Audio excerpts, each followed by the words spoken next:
Can you share with us today, what do I need to do to stay more focused? Yeah, look, focus is one of the keys in success in life. And I think we've been brought into this very connected, very digitally connected world that is very distracting.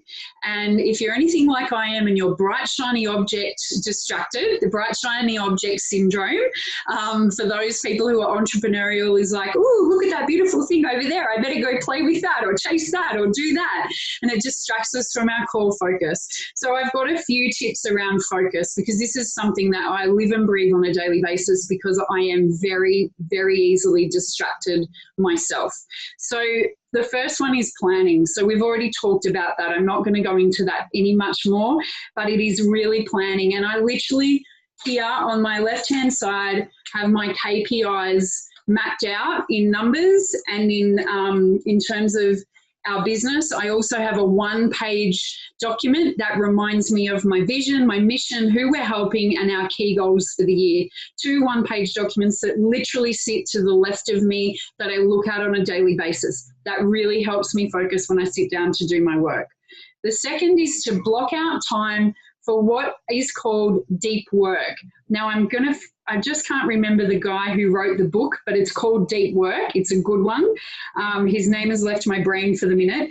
But block out time in your life and in your schedule for the deep work, for the deep planning, for the deep thought, for the deep do. You know, even if it's you've got to write something or get something done, make time for that deep work, because that presence and focus will change the game. We so often, and the time analysis I shared with you earlier from Mike McCallowitz will really help you force yourself to do that, because the very first day I started doing that, I filled 2 pages, which proved to me that I lacked focus big time, because I was bouncing from emails to jobs to client work to my own stuff to this, that. It was all over the shop.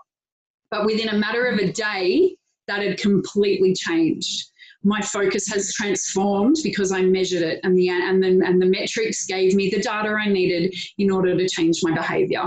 So the third is to recognize what you're good at and recognize what you aren't good at, and make sure that you prioritize time for what you're good at. And again, I'm recapping on stuff I've already covered, so that the 3 things I said earlier, if you've got to delegate it, if you've got to dial it back, or if you've got to, what was the other one? Can you remind me?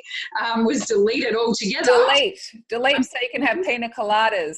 Like my brain saying, no, you can't delete stuff. I'm so resistant to it, I can't even remember it. Delete it, right? So if you're not good at it, don't do it. Get someone else to do it. And I know you'll have all sorts of fears around, I haven't got the money and all of those sorts of things. Get over it. You've got to go back to your beliefs, go back to your core mission, get aligned with your goal, because if you are aligned with your goal, you will find a way. And the fourth, in terms of presence, and that's really what we're talking about with focus, is just presence. I mean, very simple things like don't answer your phone all the time. Don't respond to emails every 5 seconds of the day. Put your phone away when you're trying to be present with your team or your family or the people that are around you. Get rid of distractions. Get your presence and your focus back. Now, this takes discipline and it takes a habit, because we've been conditioned in another way. So that is a very practical look at the practical things you can do that will help you redesign your day and your life, that will force you back into presence. And schedule time for the practice. You know, even if it's like 5 minutes meditation before you get into your day, or, 5 minutes at the end of the day where you're grounding yourself and walking, or breathing before you go into a meeting, or whatever it is, only looking at emails twice a day. Like, doesn't matter what the practice is, but get clear on the practice itself and then schedule time and make sure you actually do it. I think it's one of the most difficult things, certainly for myself. Other people are really great at presence and focus, and they need to get out of that sometimes. But for those people who are visionary and action taking and in the do of the business or operation, you do need to really be mindful of it and give yourself some new habits around presence and focus.